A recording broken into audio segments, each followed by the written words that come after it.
Bien, bonjour à tous. Nous sommes avec vous jusqu'à 14h. Il est déjà 12h32 exactement. C'est Yann qui a la réalisation. Aujourd'hui, nous sommes en plein appli là, en plein COP27 aussi. Et on se rend compte de ce que ça cause pour la Guadeloupe, parce que ni de l'eau tout partout, en même temps pas ni de l'eau de l'autre côté. Bref, on va recevoir dans un instant, non pas Cyril Serva, mais son dépositaire. Je parlais de M. Combé, qui est avec nous. On va parler de cet ouvrage qui vient de sortir, Le sens du pays. Une pensée, une ambition pour la Guadeloupe. C'est un ouvrage, je pense, indispensable que malheureusement tous nos politiques n'ont pas encore lu. On en parlera tout à l'heure. On va recevoir un peu plus tard Sophie Lubin, elle est présidente et fondatrice de Marie-Lise Project. On en parlera. Ensuite, Axel Coulangean sera avec nous. Elle est la fondatrice de Caribbean Boss Lady. Il y a une manifestation en cours. Michel Kémé, designer, modéliste, avec Claudia Porteco, créatrice de l'enseigne Les Créateurs. Elles seront toutes deux avec nous. On va terminer avec Iman Choudan, ça connaît, qui nous parle l'actualité. Bien sûr, sur le point météo, on va commencer par là, avec Madame Marie-Luce de Météo Guadeloupe. Ensuite, on construit les jardins de demain. C'est une question qui se pose et qui est d'actualité, qui reste d'actualité. C'était une conférence sur le jardin créole. On va parler en l'eau des jardins créoles, mais faut faire finalement, puisque on se souvient que le MEDEF avait lancé cette opération-là il y a 2 ans, ça n'a rien donné. Marché artisanal de Goubert, Loane Duhamel était sur place, et puis on fait un petit tour sur le football avec le match de la S Dynamo qui a tenu tête à la Juventus, pas Juventus de Turin, Juventus de Sainte-Anne. À tout de suite, nous sommes avec vous. Voilà, bien 2 petits mots quand même sur la COP27. En ce moment se tient, alors c'est à Menchek en Égypte, une grande réunion avec tous les chefs d'État du monde, enfin la plupart en tout cas, semble-t-il, sauf la Chine. Et pour parler un peu de la situation climatique du monde, situation qui est désespérante, puisqu'on voit bien les résultats, y compris dans notre pays, en Guadeloupe. Après, il y a le cyclone, la tempête tropicale, le Fiona, mais on a le sentiment que les choses repartent au même point. Nous sommes déjà au mois de novembre, et la pluie a continué à tomber, toute l'école fermée, et c'est une situation catastrophique. Alors, merci Monsieur Combé d'être avec nous. Le sens du pays, qu'est-ce que ça veut dire ça, le sens du pays? D'abord, bonjour Danick et bonjour tout le monde qui a regardé nous. Le sens du pays, on peut prendre plusieurs sens. Oui. D'accord? Faut comprendre déjà que les Cyril Serva, Raoul, écrit article à ça en avril 1994. Comme ça fait un bon petit bon temps. Hein? Oui, presque fait 30 ans. Quoi. Oui, presque 30 ans. Ouais. Et donc là, il écrit ça. Ça, il devait faire nous comprendre. Il faut nous commencer à sentir que nous n'y un pays, il faut nous faire corps avec. C'est-à-dire, nous résidons dans un pays. Nous sommes des habitants, d'accord? Mais il faut habiter le pays. Il faut l'habiter. Oui. Et dans le verbe habiter, il y a habit. L'habit, c'est ce qui se tient sur ton corps. Oui. Donc, il y avait déjà cette idée-là, cette idée d'être que ce pays, il faut qu'il soit enraciné en nous, que nous le sentons. Nous le sentons vibrer, nous sentons ses difficultés, ses joies, ses peines. C'est déjà ça. Oui. Ce que Raoul aussi a voulu comprendre et ce qu'il a analysé, c'est des sens courants, du mot sens justement. En dehors du fait que les sens, c'est ce que nous avons qui nous permettent d'être en contact avec la réalité. Oui. Ce qui nous a permis, ce qu'il a cherché à comprendre et à analyser, c'est la direction. On dit en qui sens ou caille. Croyant tout sens. Et bon, pareil, en bon sens voilà, aussi. Hein. Voilà. Donc, l'idée qui a germé dans son esprit, c'est que dans les années 90, il avait l'impression que, comme nous disons, le pays là capati en capilotade, capati au pillage.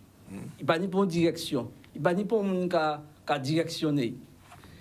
Donc, il faut une orientation, il faut une direction, il faut sortir le nez dans le guidon en quelque sorte. Et ce que n'arrêtent pas de faire nos politiques, ils ont la tête en bas, ils ne regardent pas.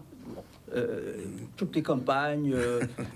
Le terme qui revient le plus souvent dans vos bouches, vous journalistes et observateurs, c'est quelle est votre vision? Oui, absence de vision. Et quand la plupart sont interrogés sur justement la nécessité d'une vision, ben, ça ne va pas très loin. Il ne va pas très loin. Il ne va pas presque, je dirais, que plus loin que le bout de leur nez. Donc, il faut une vision. On ne peut pas vivre comme ça au présent. On ne peut pas se contenter de ce qu'il appelait justement une politique de l'intendance, c'est-à-dire une gestion dans la petite semaine. Oui, voilà, une gestion de boutiquier. Il faut se projeter. Et ça, c'est un manque fondamental que Raoul avait analysé. Et l'autre sens du mot sens, justement, un autre sens, c'est la signification. Oui. Autrement dit, nous voyons un tas de phénomènes, un tas de faits se manifester, de la violence au quotidien. Nous avons des exemples qui traduisent une certaine horreur. On n'était jamais arrivé dans ce pays, pour les gens de notre génération, quand on voit des phénomènes, des choses qui se passent aujourd'hui, on est frappé de stupéfaction.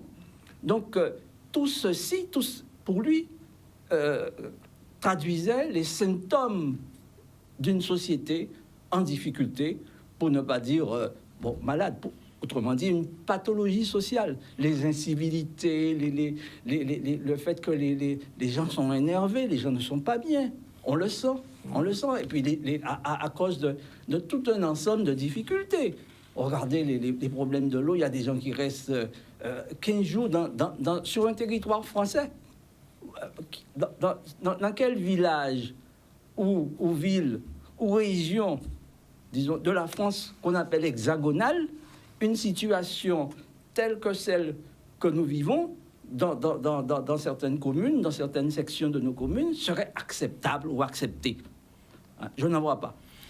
Tandis que dans certaines régions de la Guadeloupe, nous sommes encore dans le tiers-monde, contrairement à ce qu'on nous fait. Alors, M. Combé, vous écrivez dans la présentation de l'ouvrage, puisque c'est un ouvrage que vous avez, avec des textes que vous avez ressortis, je lis, la Guadeloupe est une société qui s'échine à vivre sans échine. Oui.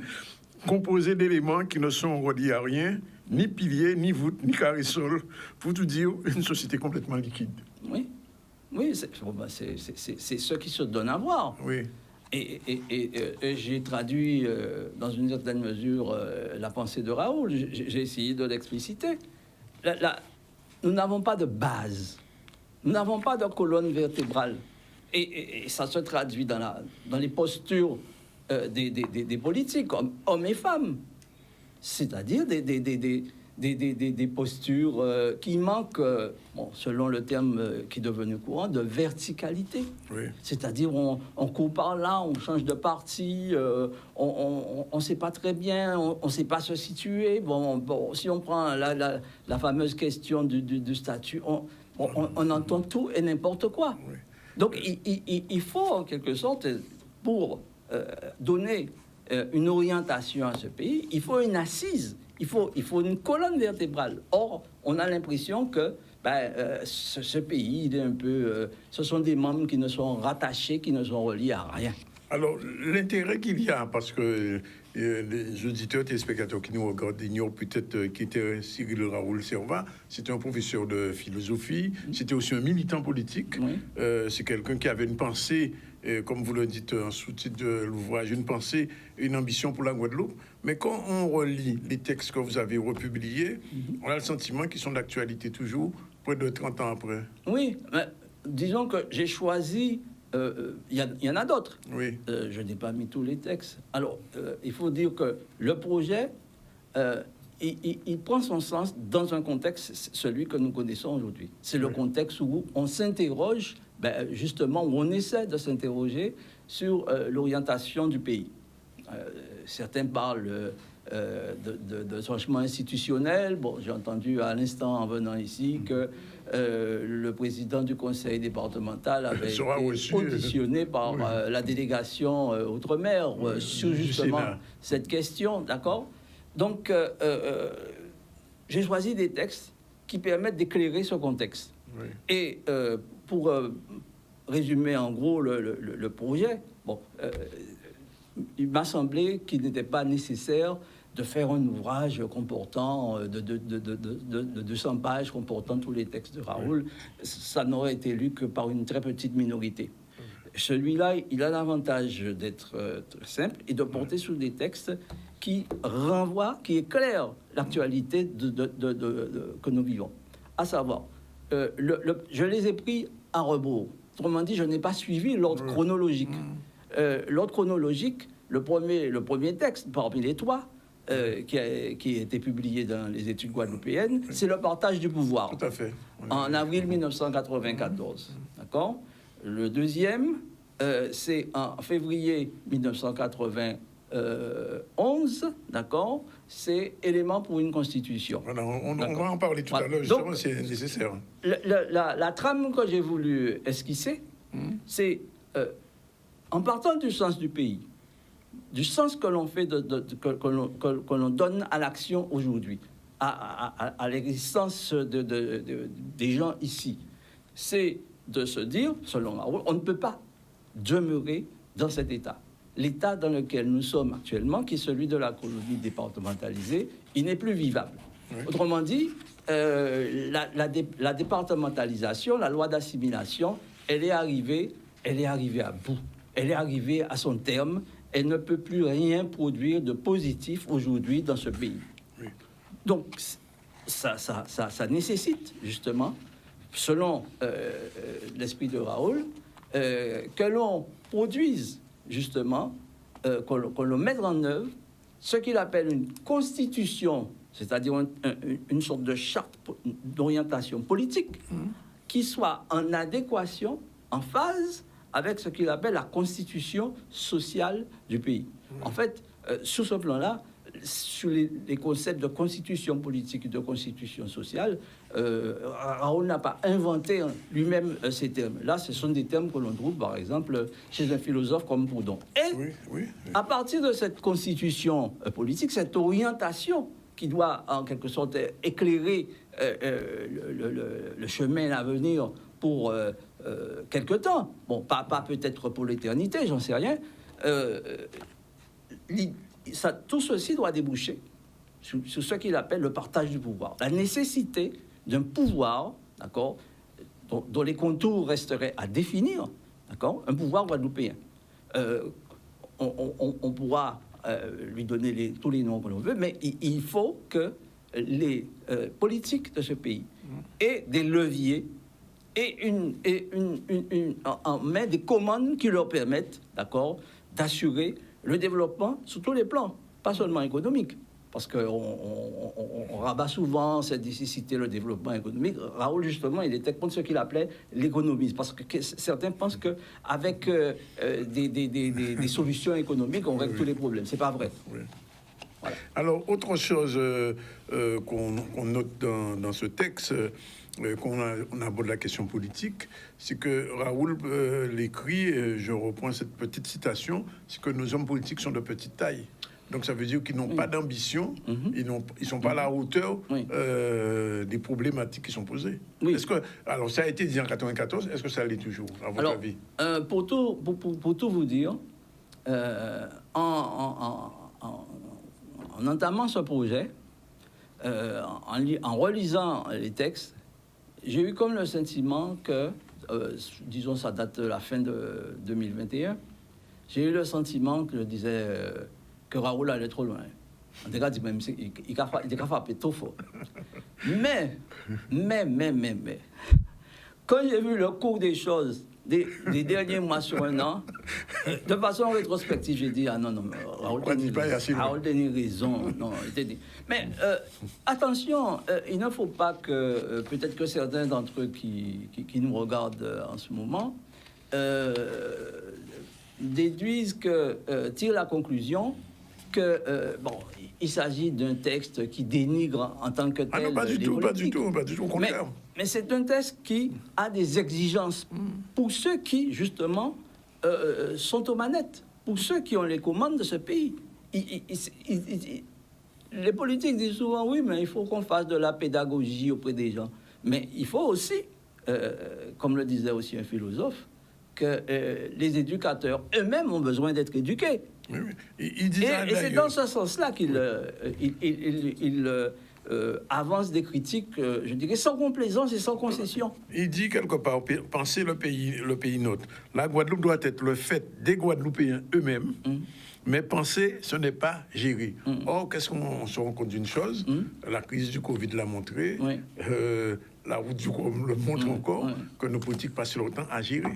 À gérer, c'est des gérés, finalement. Et ce qu'il faut comprendre aussi, que c'est, s'il y en a qui nous regardent, il faut qu'ils comprennent bien cela. Si on vit dans un cadre qui se veut démocratique, disons ça comme ça, on ne peut pas diriger, on ne peut pas faire de la politique, disons, sans avoir un minimum de confiance, disons, des citoyens. C'est une exigence fondamentale, parce que tôt ou tard, ce manque de confiance peut se traduire sous les formes les plus diverses et peut aboutir, disons, à des situations qui peuvent être très difficiles, aussi bien pour les politiques que pour les citoyens eux-mêmes. Donc, l'exigence de la confiance est fondamentale. Alors, un autre aspect qui mérite d'être souligné au travers de ce texte aussi, parce que on a dit Raoul, c'est un ancien prof de philo, c'est un philosophe, c'est un militant, mais c'est aussi un intellectuel. J'ai comme le sentiment qu'il y a un grand silence de nos intellectuels en ce moment. Oui, bon, on peut... C'est notre problématique, mais elle existe. Oui, bon, disons que... Raoul, lui, il avait la passion, une passion qui était chevillée à son corps, de vouloir expliquer, de vouloir parler à tout un chacun dans les médias. Bon, d'ailleurs, il accordait un rôle très important aux médias, bon, même si sur ce plan-là, ce n'est pas un avis que je partage à 100%. À l'école aussi, à l'école, le rôle de l'école, c'est aussi de former le citoyen. C'est pas simplement d'apprendre 2 + 2 = 4. D'accord? Donc, il avait cette exigence, disons, de développer la pensée, de développer le débat. Oui. D'ailleurs, un de ces concepts, c'était aussi l'espace public guadeloupéen. C'est-à-dire permettre aux citoyens de s'exprimer, d'échanger dans un débat, dans des discussions. Il faut des débats, en fait, c'est ça? Oui, absolument, tout en se respectant. Il y en a peu. Et c'est un peu ce qui nous manque, sans excuser la séquence du Covid. Mais je crois que c'est un peu cela qu'il faut remettre sous le tapis. Il faut que les citoyens échangent entre eux, il faut que les citoyens discutent, et pas simplement pour discuter, et ne se contentent pas des réseaux sociaux. Il y a du bon comme du pas bon, mais oui. il faut, au-delà des débats, au-delà des discussions, aussi s'engager concrètement. Chacun s'entend qu'il a une responsabilité. La responsabilité n'appartient pas, ne relève pas que de ceux qui sont élus. Voilà. Alors, pour revenir à ce que vous disiez tout à l'heure, en disant que Raoul a été moins fort, je prends une citation que j'avais soulignée, j'avais oublié de la souligner tout à l'heure. La politique en Guadeloupe, bien sûr, s'apparente désormais à la bouffonnerie, à la macaquerie. Ça aide. Oui, c'est bon. C'est ça. C'est ce qui est intéressant dans ce texte aussi, et les gens qui aiment la littérature, ils trouveront leur compte, c'est le sens des formules. Ah oui, tout à fait, il avait le sens des formules. Un sens des formules extraordinaires. Oui, tout à fait. Et son écriture est limpide, de toute façon, est très accessible. Oui. Alors, parce qu'il y a des profs de philo qui écrivent, vous ne comprenez rien, ça quoi écrit. En pas de ça pour, hein. Non, mais ça peut faire. Hein. Et lui, en tant que prof de philo, son texte est lisible. Un jeune Guadeloupéen aujourd'hui qui n'est pas informé peut s'emparer de ce livre et le lire et comprendre un petit peu la réalité du pays. Absolument. Alors, question, est-ce que nos politiques liront cet ouvrage, monsieur Combé? Je le souhaite pour eux, et ardemment. Je le souhaite. Je pense qu'il ne faut pas qu'ils fassent l'impasse sous la lecture et l'étude, au-delà de la lecture. Mais d'une étude approfondie. Alors ça, c'est pas un scoop, mais je vous le dis quand même. à chaque fois que j'interpelle Serva sur Serva, je parle du député, il me dit, ah ouais, d'accord, éveille. Ah, ben oui, oui, oui.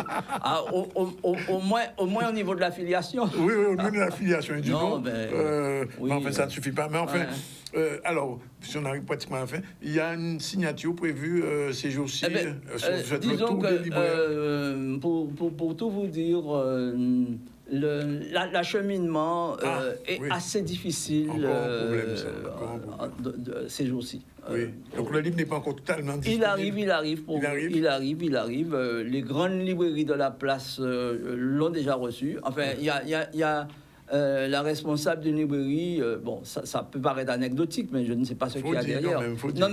Non, mais la responsable d'une librairie, j'étais allé faire le point avec elle. Elle le trouvait pas. J'ai dit, mais vous l'avez reçu. Et puis elle a cherché, elle cherche, et puis elle en sort un. Elle m'a dit, mais il reste un seul. Alors elle est allée s'enquérir auprès de sa collègue pour savoir. Et puis elle revient vers moi, elle me dit, oui, ma collègue m'a dit que quelqu'un est passé, et il est parti avec 20. D'accord. C'est une bonne chose. Est-ce que c'est une association? Est-ce que c'est un parti? Est-ce que c'est un groupement? Mais c'est une très bonne chose. Peut-être que ce sont des politiques. Alors, bon, je souhaiterais que beaucoup continuent dans ce sens. Oui, tout à fait. En tout cas, il va être disponible dans les jours qui viennent. Oui. Et bien sûr, vous nous direz quand il y a une signature. Tout on ne à fera fait, pas tout de à fait. le dire aux Guadeloupéens. Oui. En tout cas, monde qui peut venir, varie en l'air parce que fait politique à d'autres livres, fait les jeunes livres aussi. Ah oui. Il y a combien de pages? Une centaine de pages. Oui. Donc c'est un livre accessible. Tout à fait. Il n'est pas compliqué. Et le sens du pays, c'est un livre qui a du sens. Voilà ce qu'on peut dire. Merci en tout cas, M. Combé, d'être venu. On continue, on va tout de suite à l'actualité. L'actualité, c'est ce point météo fait avec Mme Marie-Luce, pas pencheur Marie-Luce de la météo. On regarde un peu tout de suite ce qu'elle dit. Alors aujourd'hui, le lundi, on est dans une situation météo un peu compliquée. On a l'influence de Nicole, le cyclone qui s'est formé dernièrement, qui entraîne un petit flux de sud-ouest avec un axe orageux qui est proche des îles du Nord. Et puis on a également un flux de sud-est. Là, c'est ce qu'on voit arriver sur la Guadeloupe et qui est l'élément qui favorise le déclenchement des averses qu'on a pu observer hier et qu'on va observer aujourd'hui sur la Guadeloupe. Donc c'est une situation un peu compliquée, avec beaucoup d'incertitudes, puisque on a un potentiel pluvieux qui est important, mais on ne sait pas exactement où est-ce que ça va se déclencher, est-ce que ça va durer longtemps, et quels vont être les effets à long terme. Donc on a décidé de signaler à la population qu'il y avait un risque d'emballement assez rapide. Voilà. Donc, et là, actuellement, c'est ce qu'on a. On a des pluies sur la région pointoise. Donc, si elles perdurent, ça pourra provoquer peut-être localement quelques inondations. Et voilà, on est dans une situation un peu compliquée. Là, actuellement, on a des averses qui traversent Pointe-à-Pitre et les Abîmes. On a eu ce matin des averses plutôt, comme hier, sur la partie côte-au-vent de la Basse-Terre, dans les hauteurs de Goyave et de Petit-Bourg. Donc là aussi, ce sont des secteurs qui sont à regarder avec attention, puisque dans ce flux-là qu'on a de sud-est, le fait qu'il y ait le relief de la Basse-Terre, ça crée des pluies qui vont se concentrer là sur les hauteurs côte au vent, donc vraiment du côté de Goyave, Petit-Bourg et Capesterre. Et les pluies peuvent se concentrer sur ces façades-là. Pour le moment, on en a eu ce matin, elles circulent assez rapidement, ce qui fait qu'on n'a pas d'accumulation de pluie, mais il faut surveiller la situation. Et donc pareil pour cet après-midi, on voit qu'il y a des petites choses qui remontent. On a eu de belles averses ce matin à Marie-Galante qui peuvent se décaler un peu sur la Riviera et ensuite sur les grands fonds. Donc on est vraiment dans une atmosphère très instable avec des choses qui peuvent se déclencher à tout moment. Donc il faut rester prudent et vigilant. On est sous ce risque-là toute la journée. On a une amélioration qui est prévue en fin de journée. Et puis, vraiment, l'arrivée d'un temps plus sec notable devrait se faire pour la Guadeloupe demain. Pour les îles du Nord, ça risque de traîner un peu plus. Mais voilà, on attend quand même une amélioration plus marquée à partir de demain. Alors, l'état de la mer, alors vent et mer sont un peu liés. Le vent, on a vu que samedi et dimanche, il était assez turbulent. On avait un vent en plus de secteur sud-est, donc ce qui est assez inhabituel pour nous. Donc là, il a un peu baissé, on a moins de vent. Du coup, la mer aussi est moins agitée. Elle reste quand même un peu agitée, mais on a moins d'effet de vagues du haut vent. Donc amélioration progressive également pour le vent et la mer. Bien, je confirme qu'effectivement, en sortant de Basse-Terre, en venant jusqu'à Pointe-à-Pitre, sur la région bastérienne, jusqu'à environ à Quitte-Capesterre, le temps est sec. Et à partir de Goya-Petit-Bourg, ça commence à devenir très humide. Et Pointe-à-Pitre aussi, il y a eu des averses et ça risque de continuer. Alors donc, attention sur les routes, faites attention, pas rouler trop vite. Sur Petit-Bourg, à Colin, tenions un paquet de l'eau même hier, oui, jeudi-là. Et donc, pour l'instant, le sud Basse-Terre est épargné. Tant mieux parce que Rivière-des-Pères, Baïf, Vieux Habitants, Basse-Terre, on en pris déjà assez avec la tempête passée. Et donc, on souhaite que ça se calme, bien qu'on nous ait déjà averti la création, l'arrivée prochaine d'une autre tempête qui, semble-t-il, selon Madame Météo et Monsieur Météo, ne nous intéressera pas directement. Mais le système pluvial de pluie encore va continuer jusqu'à demain, jusqu'à mardi, puisque nous sommes en vigilance orange et les écoles sont encore fermées pour la journée. On ne sait pas encore pour demain, on attend. Voilà, il va être 13h.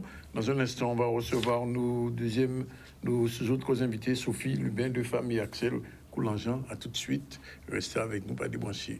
On vous remercie d'être avec nous encore jusqu'à 14h. À tout à l'heure.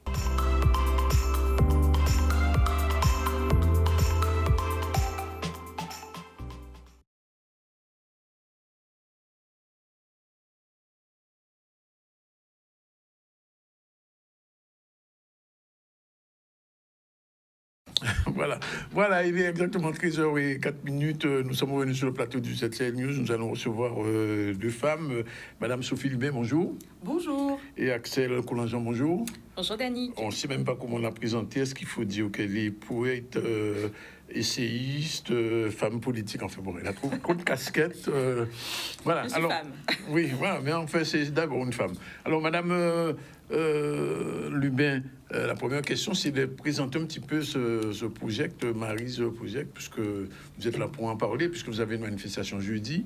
Le petit mot pour présenter votre projet. Exactement. Je suis la présidente et fondatrice de l'association Mary's Project, oui.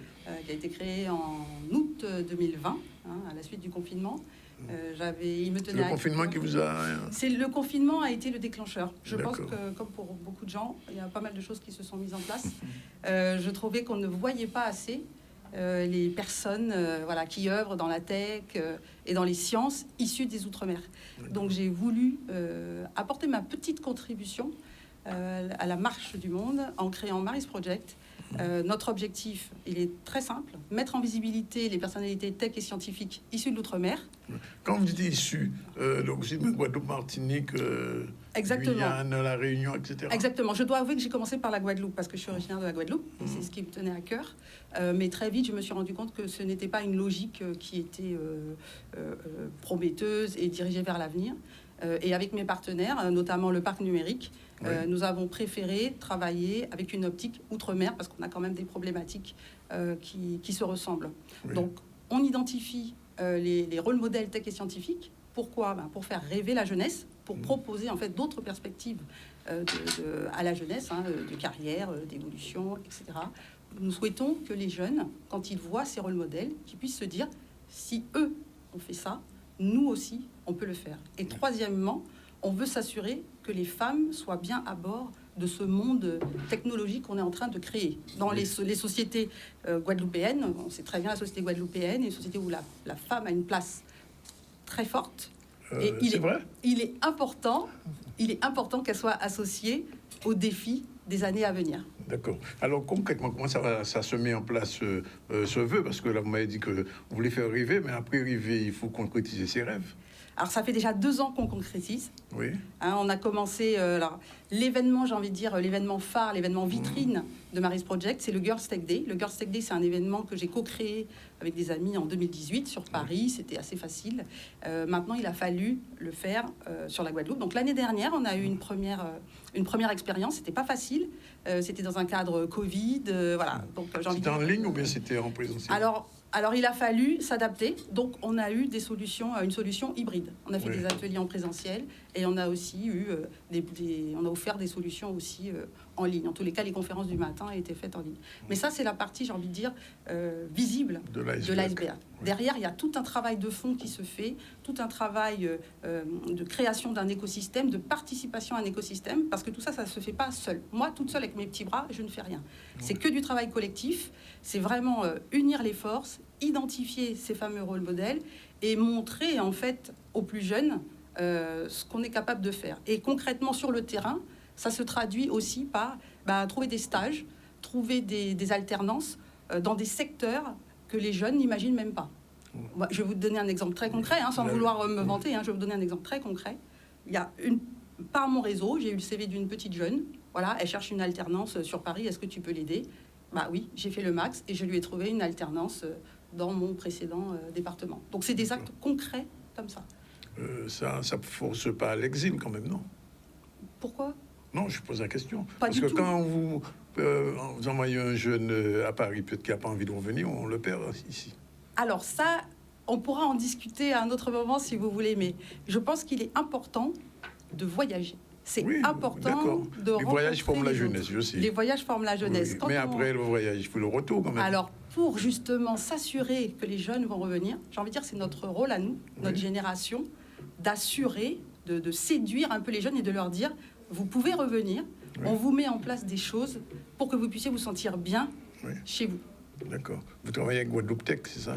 Ah oui, Guadeloupe Tech est un de mes partenaires. Vous avez le sentiment quand même que les jeunes filles ou les femmes ne sont pas dans le numérique en Guadeloupe? Alors, j'ai plutôt le sentiment de l'inverse, moi. Alors, Et c'est pas Axel qui me dit mentir. Je travaille en dehors de Mary's Project. J'ai un vrai travail à côté de ça. Je travaille, dans l'aéronautique, donc un monde d'ingénieurs, et je travaille dans un service informatique. Oui. Et je peux vous assurer qu'on n'a pas assez de femmes dans ces milieux-là. Et c'est très important. C'est très important. Quand on parle de nouvelles technologies, souvent on pense numérique, on pense réseaux sociaux, etc. Pas que. Mais en fait, il y a tout ce qu'il y a derrière, tout ce qui fait que ça fonctionne. Tout ce qui fait qu'un tweet passe. Les petites mains du digital. C'est pas les petites mains, c'est les grands cerveaux. Les grands cerveaux. Et c'est là que je veux avoir les grands cerveaux. Vous voulez les grands cerveaux? Ah oui, moi je veux des grands cerveaux. D'accord. Je reviens vers vous tout à l'heure. Je me tourne vers Axel. C'est la patronne, c'est la boss de Boss Lady. On peut dire ça comme ça?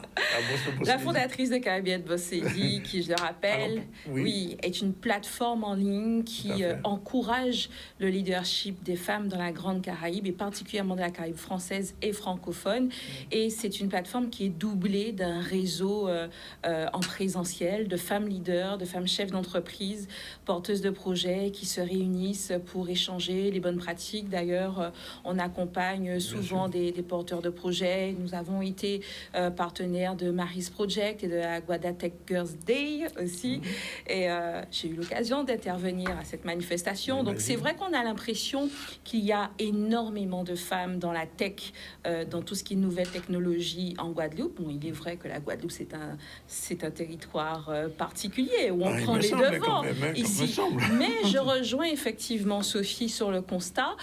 Pour tout ce qui est représentation, réseaux sociaux, community management, c'est vrai que les femmes sont bien représentées. Elles sont trop community managers. Cependant, dans tout ce qui est backup, là où il faut les ingénieurs aussi, il en manque. Or, moi-même, étant issue d'une formation scientifique, j'ai fait un bac scientifique, etc. Mais comme beaucoup de femmes, je me suis retrouvée après, bon là c'était un choix aussi, mais je me suis retrouvée sur une autre formation à l'université. Parce que trop souvent, on ne dit pas assez aux jeunes filles qu'elles peuvent se projeter dans un métier, dans la technologie, dans l'ingénierie pure aussi. Et là aussi, c'est important, puisque beaucoup de solutions sont développées aujourd'hui par des hommes pour des femmes, pour des publics de femmes, et beaucoup de choses passent à côté, justement, et c'est important d'avoir des manifestations comme celle de Marie. Je vais poser la question à vous deux.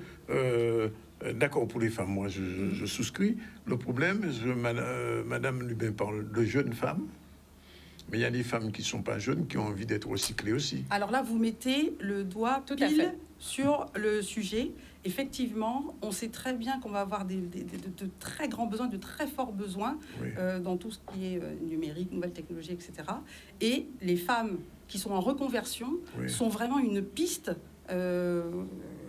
extraordinaire pour nous permettre de répondre à ces besoins-là. En plus, elles apportent quelque chose d'autre, elles apportent leur expérience, elles apportent leur savoir-faire, elles apportent des compléments. Oui, mais comment faire? Parce que souvent on dit qu'il faut faire un VAE et quelquefois, bon, c'est pas suffisant. Ben, il existe plusieurs centres de formation, il existe des formations en ligne, on peut se former, on peut tout à fait se former ici en local, mais on peut aussi se former, que ce soit aux États-Unis ou en Inde. Enfin, vraiment, c'est possible, tout en restant en Guadeloupe. Tout est ouvert. Et puis, ce qui est important et ce qui est intéressant dans le milieu des nouvelles technologies, il y a une faculté qu'on doit avoir et que nos jeunes doivent avoir, c'est qu'ils doivent apprendre à apprendre. Parce que quand on travaille dans les nouvelles technologies, on doit être au goût du jour très régulièrement, tout le Absolument. temps. Sinon, Oui, on oui, est vite oui. obsolète. Oui, ça c'est Donc, clair. Ça, c'est apprendre clair. à apprendre, Oui. c'est important pour pouvoir être au goût du Ne jour. jamais Et cesser pour- d'apprendre, en fait. Ne jamais cesser d'apprendre, Oui. jamais. Oui, ça c'est vrai. Alors, Axel, on revient vers toi. Alors, il va y avoir une manifestation des Caribbean Boss Lady. Exactement. Avec, j'ai vu avec Canel. Canel, il était ici il n'y a pas longtemps d'ailleurs. Et elle a fait Sciences Po. Tout à fait. Il est devenu pratiquement la star de Sciences Po de l'association en ce moment. Alors, comment ça va s'organiser concrètement jeudi? Alors, nous lançons avec mon équipe la première édition de l'Afterwork, les experts au féminin, par Caribbean Boss Lady et notre partenaire majeur Orange Caraïbes. Alors, comme vous le savez, les experts au féminin, c'est une émission qui est développée sur une chaîne privée sœur. C'est sur TV. Sur Éclair Il n'y a TV. pas de problème. Bon, ben, il y a pas de d'ailleurs, je problème. tiens, petite parenthèse, je tiens vraiment à remercier toute l'équipe de Canal 10, de la confraternité qu'on a vraiment trouvé autour de nous, qui nous a entourés à l'occasion du décès de Mario Moradel.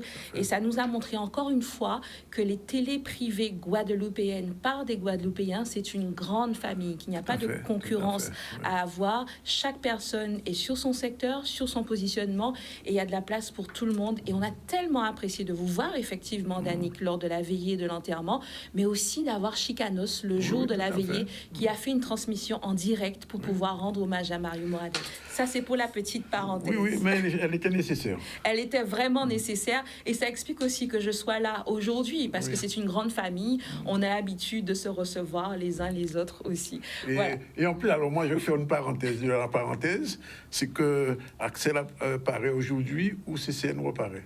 N'est-ce pas? C'est pas un hasard. Hein? Ce n'est pas un hasard. Il n'y a jamais de Ce n'est hasard. jamais un hasard, puisqu'il y a beaucoup de gens qui ne le savent pas, mais on a lancé CCN ensemble il y a quoi, 17 ans de ça? C'est quoi? 12 ans déjà. Voilà, ça ne nous rajeunit pas, Danick. Oui. Et c'était à l'époque, personne ne croyait au numérique. Hein. Personne ne croyait au Personne n'y numérique. croyait. On disait, ah, pourquoi ils font un site internet? Qui m'a regardé ça? Donc, Ben, on comprend mieux mon appétence pour la question Absolument. du numérique et de l'info. Et c'est important pour moi de montrer toutes ces femmes qui font, quelles que soient les générations. Et donc, nous avons cette belle transition en vrai. Donc, on sort du plateau pour amener nos invités dans un espace... Dans la réalité. Dans la réalité, où le Virtuel public... ou réel?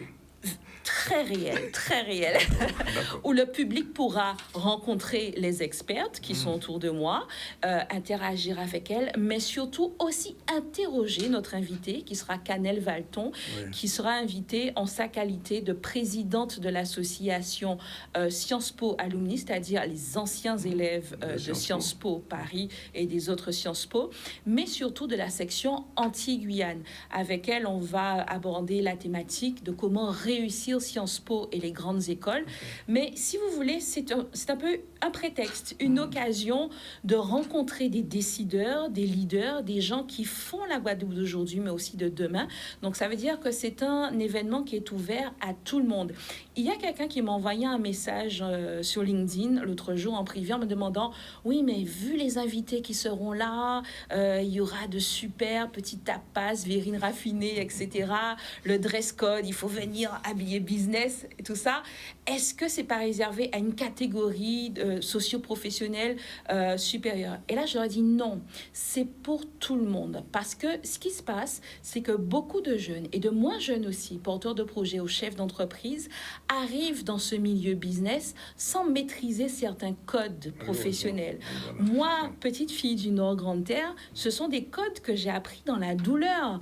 Savoir se présenter, savoir s'habiller déjà pour un cadre business, savoir faire un pitch, et bien savoir réseauter, la bonne poignée de main, le regard, le sourire, donner sa carte en même temps, comment dire à quelqu'un qu'on a envie de travailler, on a envie de collaborer avec, toutes ces choses-là. Ce sont des codes qui ne sont pas innés. Tout le monde n'a pas la chance d'être né dans une famille d'énarques ou de personnes ayant fait Sciences Po, par exemple, et donc ne maîtrise pas toujours ces codes-là, comme par exemple parler en public, se présenter, etc. Eh bien, ces after-work que nous lançons, ce sont justement des occasions multiples, chaque deuxième jeudi du mois, avec notre partenaire, pour faire de la pédagogie. Donc, tout le monde est le bienvenu. Et donc, pour cette première édition, on aura Canel Valton qui va venir. Ça se passe au Hub Innovation de Guadeloupe Tech, qui est situé à l'immeuble Lomag. Pas trop loin d'ici. Alors, je reviens vers Madame Lubin. Alors, votre manifestation, donnez-nous un petit peu le descriptif. Exactement, c'est l'Outre-mer Girls Tech Day, donc édition Guadeloupe, puisqu'on va reproduire l'événement sur les autres territoires d'Outre-mer. C'est la deuxième édition pour la Guadeloupe, parce qu'on a fait la première édition l'année dernière. Donc nous, on démarre la journée le matin à Guadeloupe Tech. Donc il y a des conférences qui sont organisées, des conférences et des pitchs, parce qu'on a parlé de rôle modèle. Donc c'est important que les jeunes femmes rencontrent des femmes qui ont des postes tech, scientifiques, à responsabilité, etc. Donc notre événement est marrainé par, je suis très ravie de savoir que notre événement est marrainé par Noëlla Bitbol, qui est la directrice des services informatiques de Air Caraïbes. Donc ça, c'est parfait pour nous, on est pile dans le thème. Et elle sera donc là avec nous le jeudi matin, donc à Guadeloupe Tech. Alors l'accès à cette conférence dans les locaux de Guadeloupe Tech se fait uniquement sur invitation. Par contre, on peut tout à fait s'inscrire pour aller regarder ces conférences-là à l'université de Fouillol, où on va retransmettre en direct, ou si on ne veut pas se déplacer, eh bien, on peut aussi regarder sur YouTube, Facebook ou LinkedIn en live. Le nombre de places est limité, c'est ça? Le nombre de places est limité, mais je pense que là, on a de quoi accueillir, en tout cas à Fouillol. Oui. Il est trop tard pour s'inscrire pour une femme, si une jeune femme entend aujourd'hui? Ah non, elle peut tout à fait s'inscrire. Là, c'est vraiment le moment. Là, on est la dernière ligne droite, donc là, c'est le moment. Là, c'est la phase, j'ai envie de dire, inspiration. Voilà. Pitch, conférence. On a une conférence sur les nouvelles technologies et le développement durable et une conférence sur les compétences du 21e siècle. Ça va être vraiment top et puis les invités que l'on a sont vraiment top. Et l'après-midi, on passe à l'action. On fait des ateliers, on propose des ateliers et là, ça se passe à Fouillol, à l'université de Fouillol, qui nous fait le plaisir de nous accueillir. Et là, les jeunes vont pouvoir... Alors, le plus gros de nos ateliers, c'est les ateliers de programmation, avec le parc numérique. Donc, ils vont pouvoir coder, voir un petit peu ce qui se passe. On va avoir du code, mais on va avoir aussi du no-code. Voilà, ça aussi, c'est intéressant. On va avoir des ateliers sur l'intelligence artificielle. Alors ça, moi, je suis un peu dégoûtée d'être l'organisatrice parce que je ne pourrais pas, y participer. On a des ateliers aussi de prototypage parce que ça, c'est important. C'est une question de mindset. Le design thinking n'est pas encore bien développé sur la Guadeloupe et c'est capital de savoir comment ça fonctionne. Et surtout, on va avoir un atelier, enfin un pôle RH, coaching, à destination effectivement des collégiens lycéens, mais aussi des étudiants, où on va leur parler de tous ces codes dont Axel nous a parlé tout à l'heure. On va leur faire passer des petits messages. On va essayer de leur faire comprendre que être un expert, c'est bien, mais il faut avoir aussi ce qu'on appelle les soft skills. Il faut avoir le savoir-être. Parce que même si on est un expert, si on n'a pas le savoir-être, on ne passe pas. Exactement. Donc en fait, vous êtes un complémentaire. Complètement. On aurait programmé ça, mais c'est vrai que nous défendons les mêmes valeurs. C'est vrai que Sophie parlait tout à l'heure de stage à Paris, mais l'idée c'est de pouvoir ouvrir l'horizon des possibles à notre jeunesse, mais aux moins jeunes également, mais surtout de revenir au pays. D'ailleurs, j'ai vu que vous aviez Monsieur Combé avant, le sens du pays. C'est quelque chose qui nous habite tellement. cette philosophie de Cyril Raoul-Servat, on ne peut pas y couper. On est obligé de faire notre part et c'est aussi notre façon de faire, puisqu'on ne peut pas toujours laisser les autres décider, être dans les hautes sphères à notre place et vulgariser, démocratiser tous ces codes-là, c'est important parce que qui aurait cru il y a peut-être 17 ans, 20 ans, qu'une petite fille du fin fond de Petit Canal du Nord-Grande-Terre serait à l'international à conseiller des ministres, des présidents de la République, des députés, des organisations comme l'ONU Femmes et pour pouvoir rapporter toutes ces pratiques-là, toutes ces sources de progrès chez elles. Mais tous ces codes-là, je les ai appris en me frottant à ces hautes sphères. Je n'ai pas eu dans ma famille des énarques, des députés, etc. C'est, comme j'aime à le dire, je suis le fruit de l'école républicaine, de l'école public.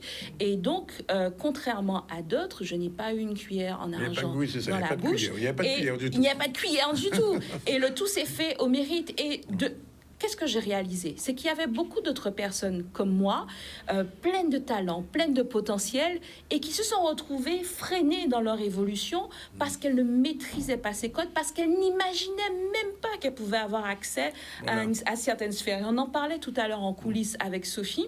Il y a tellement de plafonds de verre. Pas seulement pour les femmes, parce que les discriminations aussi, elles viennent du fait de votre origine ethnique. Déjà, nous, en Guadeloupe, entre nous-mêmes, selon la couleur de peau, le colorisme, l'origine, t'as la Indienne, t'as la Sonègue, etc. Tu viens de Petit Canal, donc tu ne peux pas travailler. Tu viens du Zion. Voilà, tu viens du Zion. Non, tant qu'il y a du mérite, tant qu'il y a cette idée de valeur travail, on peut le faire. Cependant, il y a des codes à maîtriser et c'est justement ce qu'on veut faire avec l'Afterwork, les experts au féminin par Caribbean Boss Lady en partenariat avec Orange, de pouvoir les transmettre. D'ailleurs, Danick, je fais gagner une place à un téléspectateur auditeur de ZCL. La première personne qui appelle avant mon départ, elle a sa place. C'est quoi le numéro? C'est 90 12. Ça, c'est pas tellement mon rayon. Alors, c'est quoi le numéro? Oui, 96 10 10. Voilà, 96 10 10. Si vous voulez gagner une place pour l'Afterwork d'Axel, c'est le moment. Vous appelez, puis au secrétariat, vous laissez votre nom, votre prénom. Juste une question qui vous concerne les deux. Mais qu'est-ce qui se passe? Pourquoi les femmes sont aussi actives? En vrai, on est tout le temps active. Oui. Sauf que on l'est dans la sphère privée. On est tout le temps active. Je vais vous dire quelque chose. Vous savez quoi? Dans mon émission ici, 90% de mes invités, ce sont des femmes. Et c'est pas un choix, hein. C'est une demande pour ceci. Là encore, tout à l'heure, j'ai encore deux autres femmes, Michel Kémé et Claudia Técop. Après, j'ai Iman Choudan qui vient faire. Mais non, c'est vrai, c'est vraiment pas un vous choix. êtes toujours bien entouré, alors. Bon, ça y est, c'est gagné. On a déjà appelé. Excellent. Donc, bon, voilà. En tout cas, juste pour finir, pour répondre à cette question, si on reste dans le domaine des nouvelles technologies. Oui. Je vais répondre de façon très pratique et très pragmatique. Aujourd'hui, notre vie a changé. Les nouvelles technologies changent notre vie. Vrai. On ne s'en rend pas forcément compte, mais aujourd'hui, quand on veut un resto, téléphone. Oui. Est-ce que vous vous rappelez de numéro de téléphone? Non, la preuve. Alors, il faut avoir son appli. Voilà. Bon, ça veut dire que ça change nos façons de travailler. Il y a un impact sociologique. Si on n'a pas de femmes qui réfléchissent à ce dont elles ont besoin pour plus tard, qui va le faire? Quand vous avez... L'exemple que j'aime prendre, qui est flagrant, vous pouvez regarder sur Internet, hein, quand il y a Google ou Facebook qui développent des intelligences artificielles et qui, lors de l'utilisation de cette intelligence, de ce logiciel avec l'intelligence artificielle, où un homme noir cherche à être reconnu, ce qu'on lui renvoie, c'est tuer un gorille, on a un problème. C'est pas que l'algorithme est raciste, c'est juste que la personne qui a programmé n'y a pas pensé. Tout à fait. Donc si on n'y est pas, ma phrase elle est toute bête, si on n'y est pas, on n'y sera pas. On n'y sera pas. Non, c'est vrai. Alors Axel, un dernier mot là-dessus. Pourquoi les femmes sont aussi actives, les boss lady, etc. Parce qu'il y a encore Yakumbit, enfin il y a plein d'associations parce qu'effectivement, nous sommes dans une société matrifocale, pour autant elle n'est pas matriarcale. On connaît tout ce concept de potomitan, etc. Bon, on ne reviendra pas là-dessus. Non, on revient pas là-dessus. Mais c'est vrai qu'il y a beaucoup de choses qui pèsent sur les épaules des femmes seules, mais pour autant, c'est pas des choses qui valorisent particulièrement l'épanouissement professionnel et personnel des femmes. Et donc, les femmes sont toujours en train de faire des choses au niveau de la société, de leur famille, mais le manque de représentativité induit aussi beaucoup de discrimination. Quand on parle de discrimination, de différence, de delta en termes de rémunération, quand on sait qu'à compétence égale, à expérience égale, un homme est payé 23% plus qu'une femme en France hexagonale, alors je ne vous dis même pas en Guadeloupe, parce que là encore, avec toutes les problématiques intersectionnelles qui s'ajoutent, ça devient encore plus compliqué. On sait aussi avec les familles monoparentales qui sont à 95% gérées par des femmes chefs de famille qui connaissent une extrême pauvreté. Je ne sais pas si vous avez vu les dernières statistiques de l'INSEE. Les femmes, eh bien, sont beaucoup plus soumises à toutes les discriminations et à toutes les problématiques que l'on rencontre dans notre société. Et donc, c'est normal que des personnes comme Sophie, que des personnes comme moi, qui avons un peu de visibilité, que nous fassions des choses pour pouvoir sensibiliser. Ça peut passer par des actions comme les nôtres, mais ça peut passer par des choses beaucoup plus légères aussi. Oui. L'essentiel, c'est de travailler à la représentativité des femmes et de leur dire qu'elles aussi, elles peuvent, qu'il y a d'autres personnes qui ont eu des problématiques comme elles et qui s'en sortent. Je voudrais juste une dernière chose pour dire qu'il nous reste juste une dizaine de places pour l'afterwork, les experts au féminin de jeudi, et qu'on peut les réserver en m'envoyant un petit message au 06 90 00 22 07. Vous connaissez par cœur. On connaît du par cœur. Alors, on rappelle donc jeudi à partir de... Outre-mer Girls Tech Day. On commence par un petit déj d'accueil. À partir de 8h, rendez-vous à Fouillol si vous n'êtes pas invité à Guadeloupe Tech, et on déroule jusqu'à 17h. Et toi? Rendez-vous jeudi 10 novembre à 18h30 au Hub Innovation Guadeloupe Tech avec notre invité, Canel Valton, et habillez-vous beau, belle, en tenue business. Il y a un dress code, dress code business, et on va vous expliquer c'est quoi la bonne poignée de main. Interdit aux hommes ou pas? Non, c'est pour tout le monde. On est pour l'inclusion. On a besoin des hommes. C'est pour tout le monde. On vit ensemble. Mais toutes les infos sont à retrouver sur les réseaux sociaux de Caribbean Boss Lady ou caribbeanbosslady.com. Alors, je donne un petit scoop. On dit derrière tous hommes, il y a toujours une femme. Quand j'écris ici, c'est bon. Je n'en dis pas plus. C'est la conflit. Voilà, 12h30. Exactement. Et on se quitte et on se retrouve jeudi chez vous. Et le tout accès, la belle invitation a déjà été gagnée. Et on se retrouve tout à l'heure avec Michel Kémé et Claudia Portico. Tout à l'heure, sont deux créatrices de mode. À tout de suite. Voilà, il est 13h37 dans ZCL News. On va recevoir des dames. Il y a trois dames. Il y a une derrière encore, Kevin Talem. Kémé, bonjour. Bonjour. Claudia Portico, bonjour. Bonjour. Luna Saint-Luce, bonjour. Bonjour. Il y a quand même un homme, quand même. Jordi Bruno, bonjour. Mannequin, tout à l'heure, ce sera Iman. Alors, on va parler d'un événement qui aura lieu à Marie-Galante le 12 et le 13. Alors, qui commence, Madame Portico ou Kébé? Madame Portico. Déjà, bonjour. Merci de nous recevoir sur ton plateau ce midi. Donc, c'est un événement qui aura lieu le 12, comme on a dit à Marie-Galante, à Grand-Bourg d'abord, à Casacic. Oui. Donc, en fait, ce lieu, pourquoi? Parce qu'après 2 ans pas de vie, 2 ans sans défilé de mode. Après 2 ans sans défilé de mode et sans show de mode, comme chaque année pour la boutique avec tous les créateurs de la Caraïbe, on a décidé de vraiment de confiner de nouveau la population et la clientèle de la boutique. C'est un défilé de confinement. C'est en confinement nous qu'a fait, mais en petit comité des créateurs et aussi de mannequins enseigne les créateurs et pour inviter et pour faire découvrir les nouvelles collections de l'enseigne ce jour-là. D'accord. Donc c'est vraiment, pour l'instant, on a déjà quand même un maximum de clientes qui adhèrent. Oui, je suis passé dans la boutique, j'ai vu des choses l'autre jour, en passant dans la boutique, Kébé. Oui. Eh bien, cette année, on a décidé de délocaliser l'événement et de l'emmener à Marie-Galante parce que à la boutique Les Créateurs, on a pas mal de Marie-Galantais qui est cliente. Ah, c'est ça. Pas mal, qui nous soutiennent aussi. Et puis, on a décidé de faire ça à Marie-Galante. Eh bien, c'est ce qu'on est en train de préparer pour le 11 et le 12 novembre. Le 11 et le 12 ou le 12 et le 13? Le 12 et le 13, pardon. Oui. Alors, tous les designers, les 15 designers qui sont dedans, Mme Porte-Cup nous a demandé de travailler dans ce sens-là, c'est-à-dire préparer collection à nous, et c'est ça en fait.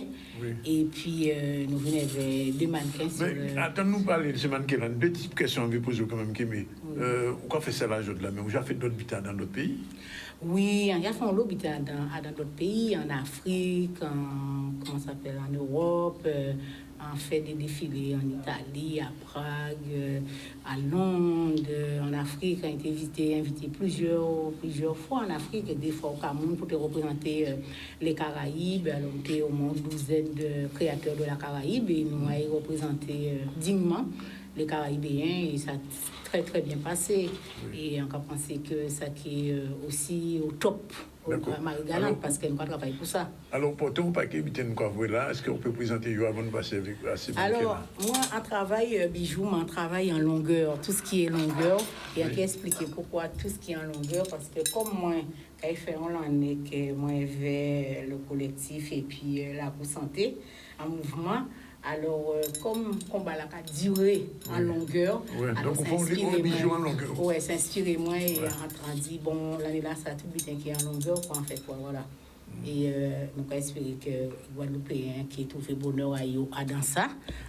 Alors, voilà, quoi, les matières premières, c'est du coffee, plastique sucré et du bronze qu'on fait venir de Burkina Faso parce qu'en fait, on était pour voyager, mais comme il y a un coup d'État. Au Burkina, il y a annulé l'événement là, alors finalement on travaille ici dans même en fait. Alors c'est des bracelets, c'est quoi ça? Oui, c'est des bracelets en argent, quoi. C'est des bracelets en argent qu'on fait avec le collier là, qu'il y avait là, quoi, en fait. On peut mettre le collier là comme ça, puis qu'il y avait.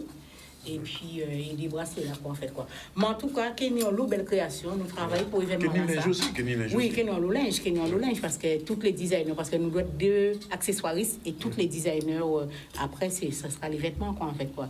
Et nous travaillons énormément pour ça, et puis je pense que nous, Marie-Galante, un belle show. Alors, gros plan sur Luna, mannequin, qui sera là, elle est bien habillée. Alors, qu'est-ce qu'elle porte, là? Luna, elle peut nous montrer ou pas? Elle peut faire un petit défilé? C'est pas, elle peut descendre, on va essayer de la voir quand même. On va essayer de la suivre un peu. Je vais commenter. Oui, il va passer là. Tout à fait, ça se fait en direct dans le ZCL. Et comme ça, elle se mettra là, juste au bout là, comme ça. Voilà. Alors, Luna nous porte une tenue d'un grand créateur guadeloupéen. C'est le doyen, d'ailleurs, de nos stylistes, qui s'appelle Angenel Gonfier. Oui, on connaît. Donc, Angenel qui est avec nous. Donc, c'est le premier grand créateur qui commençait avec moi depuis en 2000 en Martinique. D'accord. Angenel Gonfier est toujours là avec nous. Ouais. Ah, est-ce que nous avons tenu là? Oui, nous avons. Et gros carambole en bronze là, c'est toujours Kémé Roots, qui est à côté, qui est juste à côté de moi là. Voilà. Ok, Bruno, venez aussi, Jordi, venez pour nous voir aussi. Eh bien, Jordi, c'est un mannequin qui toujours avec Aimé, chaque fois en besoin, il est toujours là. Nous demandez yes, why, dit nous qu'il n'y a pas de problème. Eh bien, là, inspirez-moi, c'est qu'on sawel, son sawel est capoté en bas, ils sont sawel. Eh bien, chemise là, qu'il y avait là. Elle va nous casser ça, un collier rouge, un coffee, elle avait bronze, elle avait un petit bague très stylé, très tendance, et puis c'est pour donner en avant-goût. C'est pour donner en avant-goût à ça, c'est mon là qui est mis Marie-Galante, week-end là, ça, en fait, quoi, ça qui est au niveau Marie-Galante, en fait, quoi, Marie-Galante. Alors, collier là, il y a quoi, là, c'est vous, il fait aussi? Oui, c'est collier là, ça fait il y a 2 jours, ça, collier là, ça. Avec qui il y a des... Alors, ça qui a touché là, aujourd'hui, c'est bronze, qui vient du Burkina, parce que c'est un pays qui n'a le bronze là. Et en haut, c'est rouge là, c'est coffee. Vous voyez que ça coffee, c'est du plastique recyclé en fait. Comme nous à l'heure de l'écologie et qu'il faut faire attention à la planète, eh bien en haut là, c'est plastique recyclé quoi en fait quoi. Ça fait comme des petits pastilles en fait. D'accord. Voilà. Alors, mon raboteur, dis-nous, mon raboteur, dis-moi, mon porte-cop, excusez-moi, tous les Claudia, pas Claudia. Mon porte-cop. Quels sont les créateurs qui seront présents à Marie-Galante? Alors, on a en invité Combat Design, son créatrice Sainte-Lucie, qui nous a travaillé depuis plus de 10 ans aussi. On a invité de nouveau là à Marie-Galante parce que c'est des gens qui sont engagés et qui route. Donc, qui étaient vraiment travail et vrai travail à ça. Autre créateur de enseigne là. Donc l'idée, c'est de retrouver nous tous ensemble pour nous travailler et pour nous garder qu'à nous peut échanger, qu'à nous peut dire, qu'à pour nous évoluer et pour nous progresser après des ans de stress et des ans de impossibilité de produire, ça nous était pour produire depuis un moment, quoi. C'est surtout ça. Alors, et après, Marie-Galante, le monde qui peut venir dans la boutique là?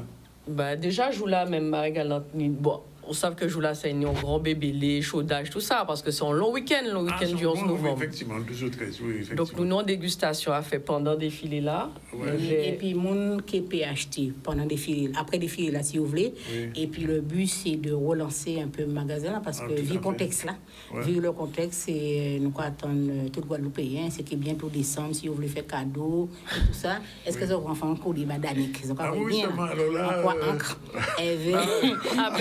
Tout le monde a commandé ça. Et ça, tout le monde a commandé ça en boutique là. Alors, on va espérer que, bon, ce que ça va là pour se trouver à la boutique Les Créateurs à Gancan, si vous avez trouvé ça. Mais en tout cas, c'est un très, très bel événement. On a pensé, tous les collègues, nous travaillons pour ça. Ça fait 2 mois nous on est à ça. On dit exiger nous 15 pièces par personne. Alors qu'il y a une centaine de pièces qui défilent à Marie-Galante. Une centaine, quand même. Une centaine, oui. Ah, ben oui, parce que ça va durer longtemps. Peut-être 1h30. 1h30. Parce que nous, 15 mannequins, nous sélectionnons des filles aussi de Marie-Galante. Nous, mannequins, nous montons en amont, nous travaillons avec ces filles-là pour apprendre à marcher, tout ça.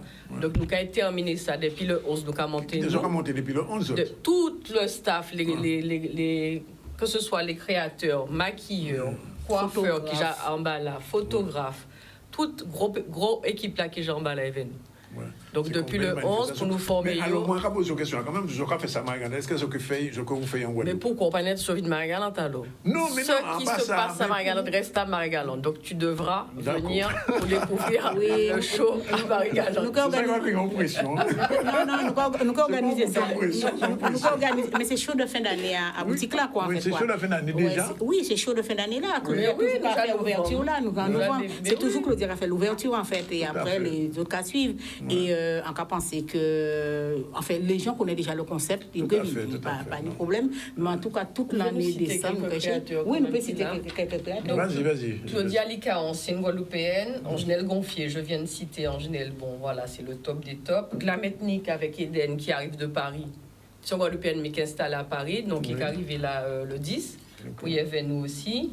Daniel Garriga, c'est un Cubain mais qui est installé en Guadeloupe avec sa collection. Paul Hervé Elisabeth Martinique qui est arrivé aussi. Tous ces gens-là qui arrivé depuis le 11. Après, nous ni Lily des Îles Guadeloupe, nous ni Combat Design Sainte-Lucie, David André, malheureusement, ils ont un problème en pays en Haïti. Ils n'ont pas de visa pour y venir.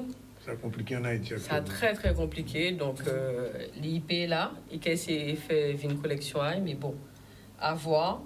Cécile Cabisson, designer, mais qui a peint et qui travaille en lot, sur tissu, sur sac, chaussures, tout ça. Et qui est là. Zando, son accessoiriste. Lili's originale création, il passe interne parce qu'il sorti à coucher son petit monde de pays en nous, Aurélie Songeon. Mais il a couché ni des jours, donc qui regarde qui j'ai encore organisé l'événement, moi, il pour représenter collection. C'est qu'il a fait tout ça qui sans capoter là, je dis jour, tout le travail en cuir de la boutique, c'est Aurélie Songeon. Après, nous, ni Sweet Secret aussi, mais Li qui est là, c'est Anti-Guadeloupéenne qui a arrêté justement au Gabon, son métisse gabonaise, et qui est là aussi avec nous. Donc, nous avons au moins une quinzaine de créateurs sur place pour montrer et travailler à eux, évolution à eux depuis 20 ans que nous avons travaillé ensemble, quoi. Ok, mais rendez-vous là, pris, le 12 et le 13 à Gambou. Nous avons invité, nous avons dit ou pas? Nous avons laissé surprise là ou bien? Je peux annoncer, je pense que tout le monde savait, parce qu'il y a tout partout. Bonne nuit. Jean-Michel Rotin. Jean-Michel Rotin avec nous. En guest. Ok, ça qui est belle.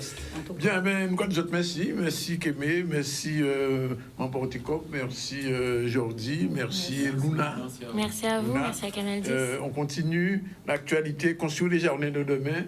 Et tout de suite après, Iman Soudan sera sur le plateau. À tout de suite. Merci. Merci. Eh bien, cette conférence sur le jardin créole, c'est effectivement pour motiver les gens à reprendre ce que nos grands-parents faisaient autrefois, son petit jardin, qu'on appelle jardin Bocase aussi, qui nous permet de mieux manger, puisqu'il n'y a pas de produits d'engrais, des pesticides, qui nous permet d'avoir nos produits sous la main. Et en termes d'économie, on n'aura pas acheté. On retrouve finalement qu'on avait du savoir-faire local, entre autres à travers les jardins créoles, quelque chose de vraiment connecté au territoire, quelque chose d'adapté, des plantes utiles, utilitaires, mais aussi complémentaires, dans des écosystèmes qui étaient simples, adaptés, que beaucoup de gens maîtrisaient. Et la convergence de ces deux choses, ces aspirations globales à progresser vers un mieux vivre et le fait de retrouver du savoir-faire local, je trouve que c'est très fort, ça a été évoqué, et c'est la base de la prise de conscience par l'ensemble de la société que finalement, c'est peut-être pas des vieilles choses, comme on l'a pensé pendant longtemps, mais que c'est peut-être un facteur d'avenir. Nous constatons, pour ce qui est de théodynamie, les gens que nous recevons dans le jardin, nous constatons qu'il y a un mouvement de fond, que les gens recherchent, ils cherchent à connaître. Ils cherchent à connaître des choses qui sont de l'ordre, d'une part, d'une culture bien guadeloupéenne, des éléments de solidarité, le savoir planter, le savoir consommer les plantes. Et en même temps, c'est une culture humaine, profondément humaine. Ça s'est perdu, pas tout à fait, mais en effet, avec la modernisation, avec l'urbanisme et tout ça, effectivement, c'est parti. Mais à la campagne, les gens avaient toujours gardé quand même leur jardin créole. Si on avance vers ça, on développera de jolies filières, on développera du lien social entre des gens qui se reconnecteront au territoire, on vivra mieux, on mangera mieux, mais surtout, et je crois que c'est très important, sans même s'en apercevoir, on préparera une terre de Guadeloupe pour la transmettre dans de meilleures conditions, de façon plus vivable, de façon mieux préservée aux générations futures. Voilà, il est déjà 13h51 et le lundi, tous les 15 jours, on reçoit la Julia. J'allais dire Axel. C'est incroyable ça. Iman, bonjour. Iman. Bonjour Danick, bonjour à tous, ça va, merci. Bon, très tant bien. mieux. Non, c'est parce que tu es en bleu, alors. Donc le bleu me trouble en général. Ah bon? Oui. C'est bizarre. Oui, c'est une couleur qui me trouble. Bon, alors, nous sommes dans Impower et générique, c'est parti.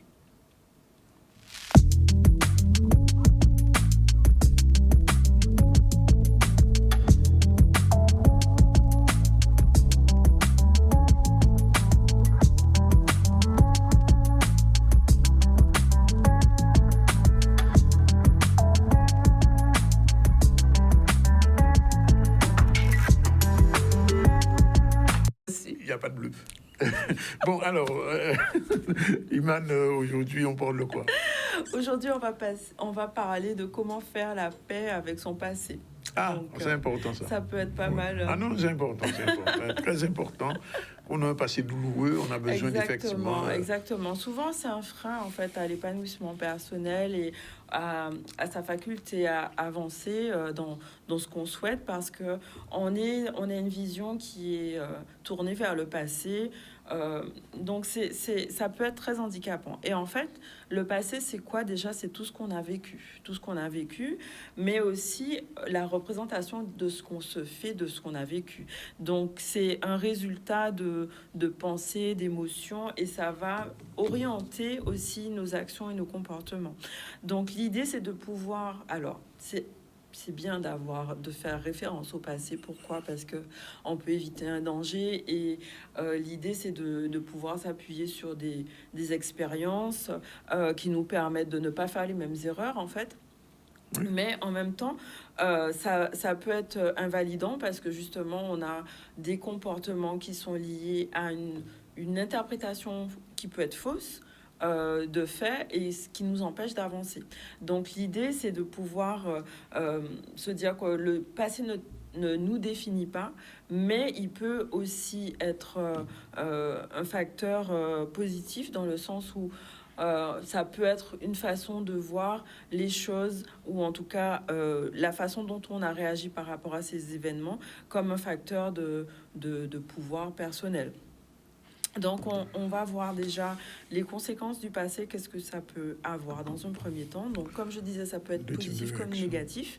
À la fois, ça peut être associé à un événement dangereux, on va dire. Et l'idée, c'est de ne pas refaire les mêmes erreurs. Ou alors, ça peut être un sentiment de sécurité, donc le passé. Et l'idée, c'est de ne pas reproduire des schémas, par exemple, amoureux ou professionnels. Ah bon? Oui, parce que si on refait la même erreur, ou qu'on est attiré par la même personne qui va aboutir à un même résultat, en fait, ça n'a Ça dit qu'il ne faut pas divorcer ou réépouser la même personne, c'est ça? Bon, pas la même personne, mais même pas le même type de personne. Le même type de personne. Aussi, ça peut être pas mal. Donc, l'idée, c'est de pouvoir s'appuyer sur le passé pour progresser, aller vers quelque chose de plus positif pour soi. Et donc, face au passé, souvent, on peut avoir deux types de réactions. Soit on est dans la nostalgie, genre « Ah, j'aurais dû faire ça, j'aurais fait ça, mais si j'avais su, j'aurais pas fait tel comportement, j'aurais pas agi de telle façon. » Ou alors, on va éviter une situation, c'est-à-dire qu'on sait que, par exemple, on n'aime pas le bleu. Oui, on n'aime pas le bleu depuis longtemps. On porte pas le bleu. Oui, on est traumatisé par le bleu. Traumatisé. Donc, on va s'évertuer à éviter ce type de situation. Et en fait, c'est pas forcément plus positif parce que du coup, en cherchant à éviter ce type de situation, on va nourrir le feu. En fait, c'est comme si on amplifiait la chose. Donc, les souvenirs qu'on a et le passé, c'est pas forcément un ennemi. Au contraire, lutter contre eux, ça nous empêche d'avancer. Et le but, c'est de prendre conscience de nos pensées, de nos émotions pour parvenir à s'autoréguler et d'être plus positif et d'avancer en fait vers ce qu'on souhaite. Donc, comment on peut faire ça en pratique? Donc, ça va être déjà d'accueillir les souvenirs, accueillir ce qui est, parce qu'on peut pas vraiment modifier le passé, en fait, c'est comme ça. C'est aussi avoir une attitude d'ouverture vers ce qui s'est passé, avoir un autre regard sur les choses et juste observer et se laisser traverser par les émotions sans forcément s'y identifier. Ça veut dire quoi? Ça veut dire que si par le passé, j'avais des difficultés à m'exprimer dans une relation, ça veut pas dire que dans toutes les relations, j'aurai cette difficulté-là. C'est peut-être justement l'occasion de se dire mais j'ai envie de progresser dans ma façon de communiquer, comment je peux prendre du recul par rapport à ce qui s'est passé dans mon passé pour changer la donne actuellement. J'ai envie de pouvoir m'exprimer mieux. Pas toujours évident, ça. Pas toujours évident, mais c'est déjà une décision qu'on prend avec soi. Oui. Là, c'est le premier pas, c'est comment moi j'ai envie d'être, quelle personne j'ai envie d'être dans l'avenir et comment cette personne-là réagirait en fait. C'est pas forcément se positionner en tant que victime, dire ok, c'est comme ça que je fonctionne, il n'y a pas de changement. Non, au contraire, c'est j'ai envie de progresser vers quelque chose de mieux. Donc j'observe ce qui s'est passé et je me dis j'ai plus envie d'être comme ça, je veux être autrement. D'accord. Et c'est aussi se pardonner, parce que se pardonner, c'est admettre qu'on a fait des erreurs, et peut-être c'est pas forcément des erreurs, mais c'est à l'instant T, on avait ce type d'information-là, donc j'ai réagi de cette façon-là. Maintenant, je suis à T plus 1 ou 2 ou 3 ans, plus, je pourrais réagir différemment maintenant. Et c'est choisir de se libérer de ce poids, de se dire que c'est un signe de faiblesse que j'ai eu, ou je me suis pas respectée, ou enfin je ne sais pas quelle idée on peut avoir dans la tête, mais c'est de se pardonner de ça en fait, et de se dire que maintenant on choisit d'être différent. Donc se pardonner, ça peut être aussi l'occasion d'écrire une lettre à la personne qu'on était. Et de on s'écrit à soi-même. Oui, on peut s'écrire à soi-même. Oui. Pour se libérer. Mais je pose la question. Pour se libérer, parce que voilà, je me pardonne d'avoir fait telle chose et je décris une situation, ou bien j'écris à la personne qui m'a fait du mal, par exemple, ou à la personne à qui j'ai un ressentiment par rapport à je ne sais pas quelle situation. Écrire. Alors, vous se pardonnez, mais vous pardonnez aussi à l'autre. Mais en fait, on se pardonne soi d'avoir eu ce type de réaction. C'est pas tellement l'autre, parce que l'autre, il est comme il est. Enfin, je veux dire, on peut pas le changer. On peut pas changer les autres, mais on peut changer la façon dont on perçoit les choses et comment on a vécu la situation. Et c'est vraiment se libérer soi d'abord pour être plus libre en fait dans sa tête. Donc écrire, c'est vraiment un outil très intéressant. On n'est pas obligé de remettre la lettre à la personne. L'idée, c'est vraiment de se libérer en fait. Ça libère, c'est vrai. L'écriture est libératrice. Exactement, vraiment, il se libérer et on peut brûler la lettre, la déchirer, faire ce qu'on veut avec, mais c'est sortir ce qu'on a de la tête, vraiment, ces ruminations un peu en cercle vicieux, on va dire, et se libérer pour pouvoir avoir quelque chose de plus conscient et d'avoir une attitude vraiment plus en paix avec soi-même. Donc, je vous invite vraiment à avoir ce type de procédé et aussi de lâcher prise. Lâcher prise, c'est... On ne peut pas empêcher les choses d'arriver, mais on peut associer des sensations qui peuvent être différentes.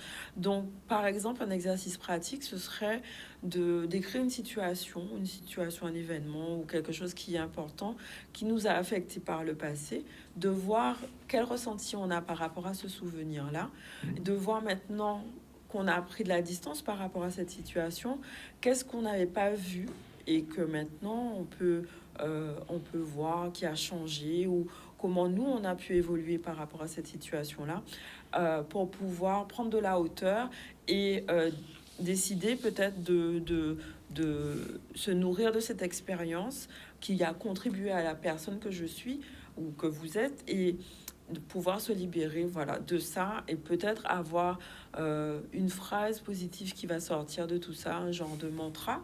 Voilà, je me libère du passé, je laisse aller ce qui est et le passé n'a plus d'emprise sur moi parce que je décide d'être une autre type de personne, quoi. Voilà, ce serait l'idée générale. Bon, ouais, d'accord. Alors, pour oublier le bleu, qu'est-ce que je dois faire? Il faut venir me voir, on peut travailler. Parce que là, je vois tout est en rose. Hein. Oui, mais moi, c'est le rose britannique. Ah, c'était le mois du rose, c'est ça?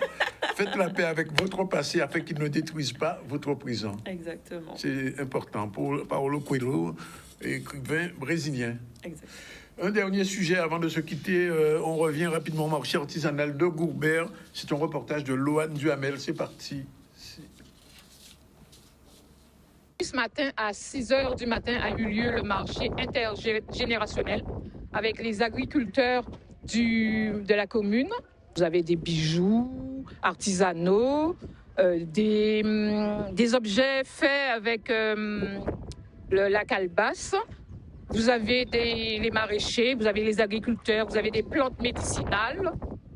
Enfin, on a un peu de tout. Vous avez aussi les produits locaux, pâtés, gâteaux, faits maison. On a un peu de tout, c'est varié. Donc, j'invite toute la population à venir faire un tour sur ce marché. Je vous présente aujourd'hui donc mes créations en bijoux traditionnels et à partir de produits du patrimoine local.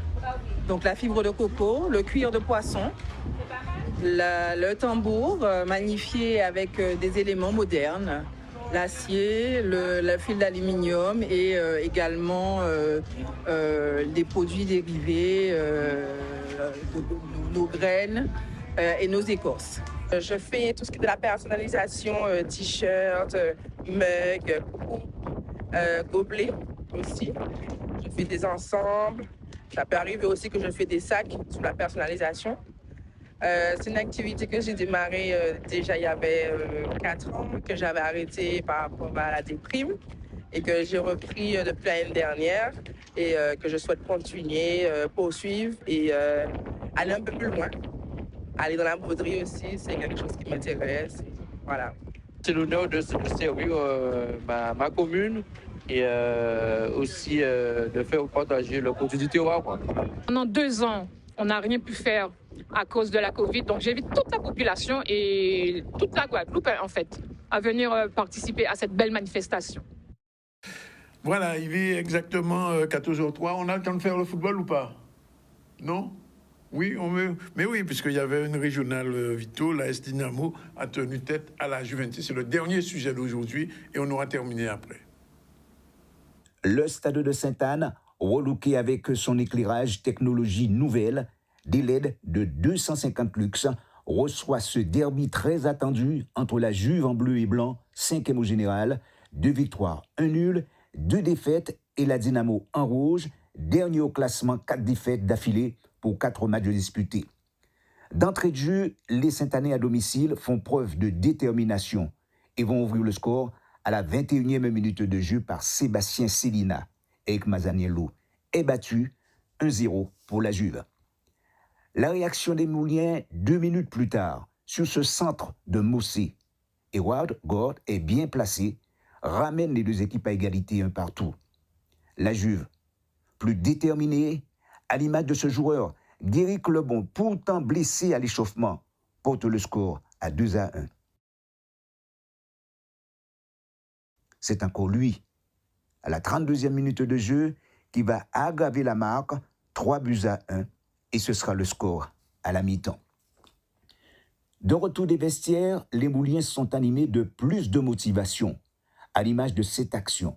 Faute de Félixia, expulsé, et c'est le tournant du match. La Juve, en infériorité numérique. Max Lindor marque le deuxième but contesté, mais validé à la 67e minute de jeu sur un bon service de Loïc Barriol. Le score, 3-2. Le tournant du match, un coup franc somptueux de Barriol, Malik Sablon et Lobé. Les deux équipes sont à égalité, 3-3, et c'est le score final. Voilà, ben c'est fini pour aujourd'hui pour le ZCL. Je rappelle qu'on a reçu un début de journal de ZCL, Monsieur Combé, Georges Combé, qui vient de rééditer Le Sens du pays, cet ouvrage du philosophe Raoul Servat, qu'il faut lire. C'est un livre vraiment intéressant. Il coûte 13 €, c'est vraiment très complet et très instructif sur le pays, sur la Guadeloupe. Ensuite, on a reçu Sophie Lubin, qui nous a invités. C'est la fondatrice de Atmaris Project, qui organise une sorte de petit séminaire, une journée pour les jeunes femmes, mais pas que, qui veulent s'intéresser au digital. Et ça aussi, c'est important. Axel Collangean, fondatrice de Caribbean Boss Lady, elle aussi, jeudi, fera une manifestation, elle, tout près d'ici, à partir de 18h30. Et elle a même fait gagner une invitation à quelqu'un qui a appelé. Madame Kémé, designer, qui est venue me couronner avec, me prenant, étranglez-moi, avec ça, était là avec Claudia Porticop et deux mannequins. Nous donnons rendez-vous le 12 et le 13 à Marie-Galante. Et puis on a terminé avec Iman Choudan en bleu. Et aujourd'hui, elle nous a parlé du passé, comment être résilient par rapport à son passé, comment gérer les souffrances du passé dans le présent. C'était très intéressant. L'actualité, c'était la météo, bien sûr. Aujourd'hui, toutes les écoles sont fermées. La pluie peut continuer. Oui, un dernier mot, rapidement. Oui, je dois dire un bonjour à mon doudoucha. À qui? Mon fils. D'accord, c'est fait. Un point météo avec Madame Cécile Marilus. Elle nous a dit que la situation n'est pas encore totalement maîtrisée en ce qui concerne la pluie, surtout en Grande Terre, surtout à Bémaro, surtout à Pointe-à-Pitre aux Abîmes.